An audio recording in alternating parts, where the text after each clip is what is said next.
Olá, turma, bem-vindos e bem-vindas a mais uma aula de ciências. Eu sou o professor Nivaldo e irei falar um pouco para vocês hoje sobre os vulcões. Mas o que são os vulcões, né? Como eles são originados e onde podem ser encontrados? Então, as respostas para essas perguntas nós iremos descobrir ao longo dessa videoaula. Bom, os vulcões, né? Falar de vulcões é falar de estruturas, né, que existem em diferentes partes do planeta, né? E a gente vai entender como é que funciona, o que é que contém o vulcão, o que é liberado quando ele entra em erupção. Mas para entender o que acontece nos vulcões, né, eu vou dar um exemplo de uma situação que fique mais compreensível para vocês entenderem. Então imagine uma pessoa, tá, que sacode uma garrafa de refrigerante fechada, tá certo? Então, sacudiu bastante essa garrafa de refrigerante. Em seguida, essa pessoa vai abrir essa garrafa repentinamente, tá? De repente. Então, aí vocês já imaginaram o que vai acontecer, não é? O que vai acontecer? A pressão que está no interior da garrafa, né? A pressão do gás, vai fazer o líquido espirrar através da abertura da garrafa. Então, vai ser refrigerante para todo lado. Vocês já passaram por isso? Já abriram uma garrafa de refrigerante em algum momento, assim, de repente, que estava bastante agitada, né? Vê que o refrigerante começa a espirrar para todos os lados, né? Então, quanto maior for a pressão dentro da garrafa, maior será a força com que o líquido, né, que estava no interior da garrafa, vai transbordar. Isso é só um exemplo para a gente entender o que acontece com os vulcões, né, de maneira parecida. Então, quando a pressão está muito grande no interior desses vulcões, eles irão entrar em erupção. E aí vocês podem observar uma imagem, né, de nuvem de fumaça formada na erupção de um vulcão lá no Chile no ano de 2011. Né? A quantidade de fumaça foi tão grande que impediu o tráfego aéreo na América do Sul por vários anos, por vários dias, melhor dizendo. Então vejam o quanto os vulcões, quando entram em erupção, o que eles são capazes de causar. Mas como é que eles são originados, né? Então, os vulcões eles podem se originar de várias maneiras. Muitos surgem nas bordas das placas tectônicas, e aí a gente aprendeu já o que são placas tectônicas. Quem não entendeu, volta na aula anterior, tá? Vocês vão entender o que são placas tectônicas. Então, por exemplo, o choque entre duas placas pode provocar o derretimento de uma dessas placas, formando grandes reservatórios subterrâneos de gases e magma submetido a altas pressões. Então, aqui vocês podem observar um esquema de formação de um vulcão. O vulcão e as placas estão representados em cortes. Então, veja que alguns vulcões eles se formam quando uma placa desliza sobre a outra e o atrito aquece e derrete a rocha. Né? E esse derretimento da rocha vai resultar no que chamamos de magma. Então, abaixo da crosta terrestre, a porção superior do manto, né, é formada por rochas derretidas. Essas rochas derretidas é o que chamamos de magma, tá? Como vocês podem ver aqui nessa ilustração. O magma ele pode subir até perto da superfície, tá? E entrar em contato com água subterrânea, provocar assim a formação de vapores, né? Se a pressão aumentar muito, o vapor acaba rompendo a superfície e então o magma é liberado. Depois de expelido do vulcão, o que vai acontecer? O magma ele passa a se chamar de lava.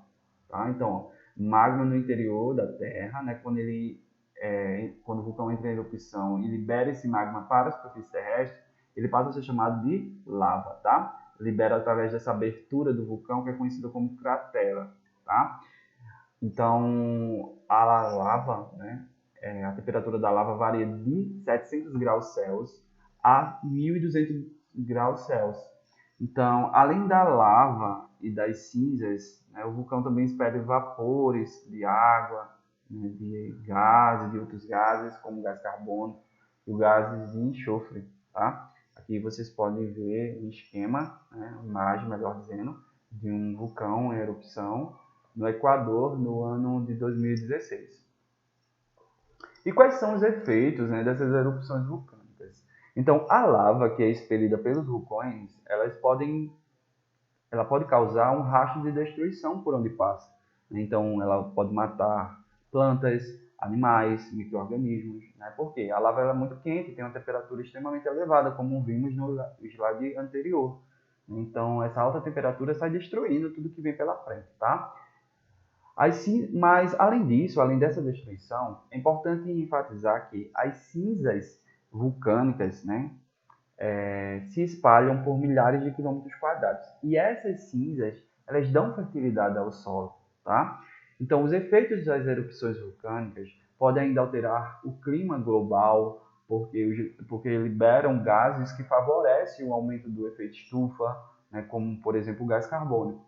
Além disso, dependendo do tamanho da erupção e da quantidade de material liberado, as partículas jogadas na atmosfera podem impedir a passagem dos raios do Sol, formando uma sombra e impedindo que o calor chegue à superfície, tá? Então, esses são todos os processos resultantes dos efeitos, né, das erupções vulcânicas. Eu gostaria de acrescentar aqui algumas outras informações em relação quando esses vulcões eles entram em erupção, tá? Então, os vulcões também participam da formação de rochas, minha gente. Isso mesmo, no planeta, tá? Então, ao esfriar a lava, como mostrei aqui para vocês, ela transforma-se em um tipo de rocha chamada de rocha ígnea, tá? Então, a rocha ígnea é o tipo de rocha que é resultante, né, da forma que ela é formada, melhor dizendo,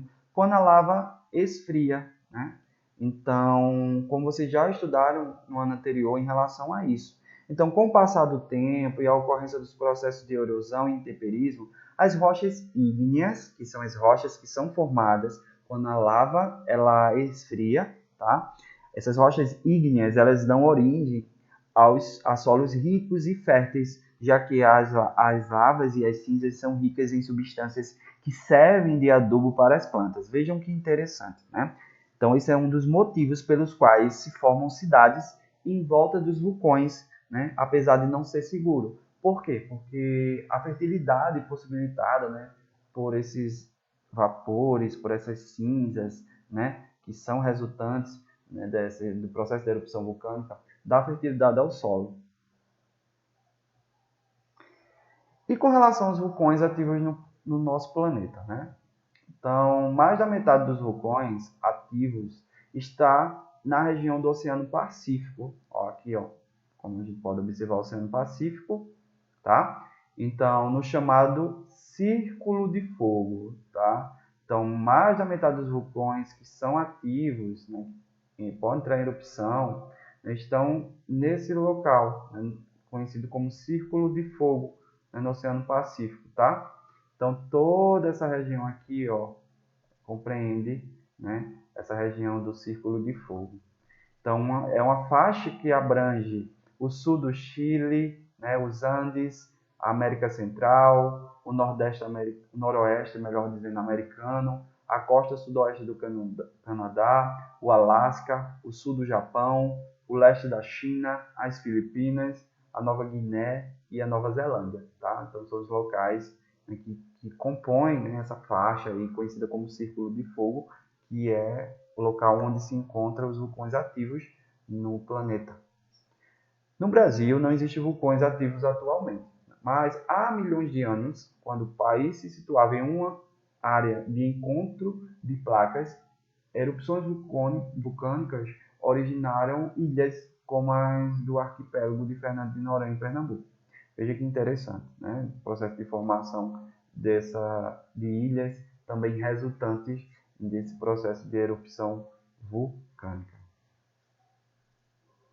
Bom, pessoal, então o conteúdo dessa videoaula foi retirado com base no livro didático do 7º ano, Telares, de Ciências, e eu espero que vocês tenham compreendido esse conteúdo. Qualquer dúvida pode estar entrando em contato. Prestem atenção e fiquem atentos para a atividade proposta referente ao conteúdo dessa videoaula. Eu desejo bons estudos, até nossa próxima aula e um grande abraço virtual para vocês.